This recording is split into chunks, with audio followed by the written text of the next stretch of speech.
Je vais vous raconter la vie d'un Spartiate, d'un homme qui voue sa vie à sa cité, soldat qui se bat pour défendre sa nation, et d'un père qui protège sa famille. La vie d'un Spartiate commence par des pleurs, des mots, puis des cris de combat. Après ses 7 ans, l'enfant est enlevé à sa mère et plongé dans un monde de violence qui l'oblige à se battre et à tuer. Entraîné à ne montrer aucun signe de douleur et de pitié, on lui apprend à ne jamais reculer, ne jamais se rendre et mourir sur le champ de bataille au service de Sparte était la plus grande gloire qu'on pouvait atteindre. Mais notre gloire provoqua la jalousie de certains. C'est calme maintenant, ils ont surgi de l'obscurité. Qui a envoyé un messager pour demander notre soumission. Notre réponse ne se fit pas attendre. Et à cet instant même, les hostilités commencèrent. Xerxès envoya toute son armée, venue des 4 coins du monde. L'empire des 1000 nations envoya ses meilleurs guerriers, la garde personnelle du roi perse, la force de combat la plus meurtrière d'Asie, les immortels. Réputation qu'on a mis à l'épreuve. Nous étions 300 Spartiates, et eux des millions de Perses. On dit qu'ils avaient beaucoup d'hommes, mais peu de soldats. Et c'est ainsi que charge après charge, les Perses se faisaient décimer. Combat après combat, le moral des troupes ennemies tombait.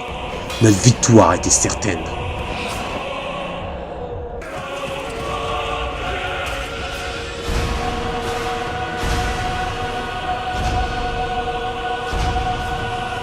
Mais un certain Éphialtès nous trahit, révélant un passage pour nous prendre à revers, ce qui marqua la fin d'une bataille, mais le début d'une légende.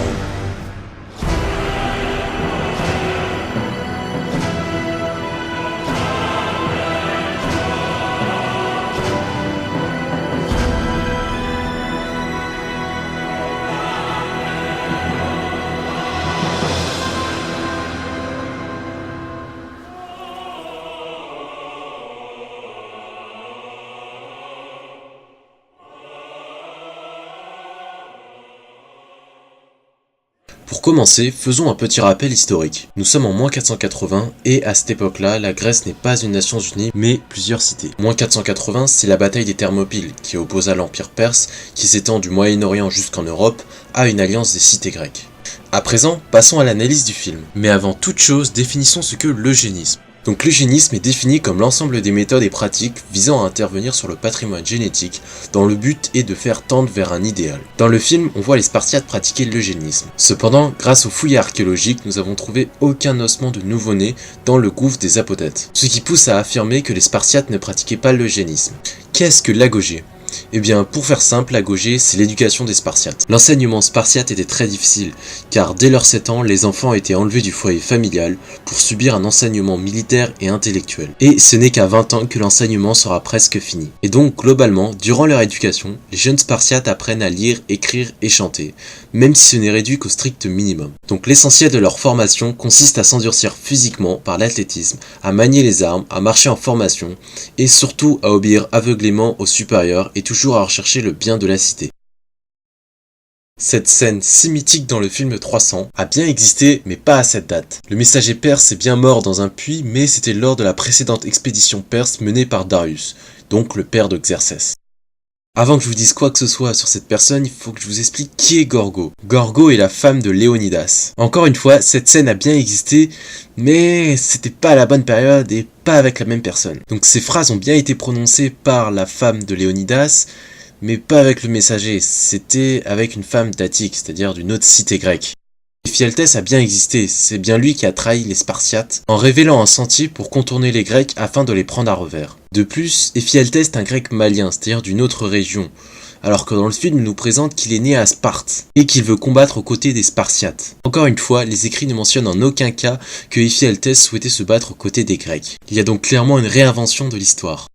Parlons de l'équipement des Spartiates. Il faut savoir tout d'abord que les Spartiates sont principalement des unités d'infanterie lourde, c'est-à-dire des hoplites. Eh bien, l'équipement est assez bien respecté quand même. Ils possèdent bien un casque, un protège-jambes, un bouclier, une lance, une cape rouge et une épée courte. Il manque juste une chose, c'est la cuirasse. La cuirasse est un élément défensif indispensable dans une bataille, car elle permet de protéger tout l'avant du corps et même certaines tout le dos. Et même chose pour les équipements de l'armée perse, c'est assez bien respecté. L'armée perse reposait essentiellement sur de l'infanterie légère, et l'usage massif des armes de jet comme les flèches. Ainsi on peut voir que le film est assez représentatif de la réalité. Dans le film, on voit bien que les fantassins perses sont équipés d'épées de petite taille. Leur protection reposait sur des boucliers en bois et en osier, et des tuniques renforcées en lin. Et dans la réalité, ils étaient bien équipés de cette manière les Perses. Bon, là, il y a un petit problème pour les immortels. Je sais pas qu'est-ce qu'ils ont pris, mais ils sont allés fort. Je sais pas vous, mais moi, ça me fait vraiment penser à des ninjas. Mais le problème, on est au Thermopyle, quoi, en moins 480. Et donc, c'est pas vraiment très normal. Voici la représentation d'un immortel, dit aussi mélophore. Pourquoi vous êtes étonné? Bon, ok, c'est bon, j'arrête. C'est sûr que pour une garde personnelle du roi, c'est assez différent, là.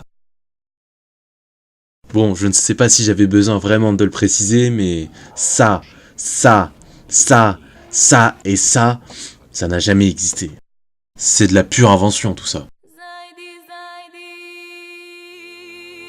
Bien, pour conclure, le film 300 possède beaucoup d'inventions, comme avec les différents monstres qui nous présentent dans le film, ou bien même dans la représentation de Xerxès, qui nous le montre sous la forme d'un géant avec plein de piercings, et qui se prend pour un dieu. Dans la réalité, Xerxès avait un physique qui ressemblait beaucoup à Léonidas, et donc le film s'est basé sur une trame historique, qui est la bataille des Thermopyles, mais dont le reste est souvent de l'invention, même s'il y a quelques éléments véridiques, comme la phrase des oracles, qui disait que soit Sparte perdra son roi durant la bataille, ou bien elle sera conquise. La trahison des Phyaltès, que les immortels étaient bien présents durant la bataille, et des équipements qui sont assez bien représentatifs de l'époque. Mais ces éléments historiques ne sont qu'une minorité dans le film. Ainsi, on peut voir le film comme une pyramide, dont les bases sont solides, mais dont le reste qui est le plus important est pourri.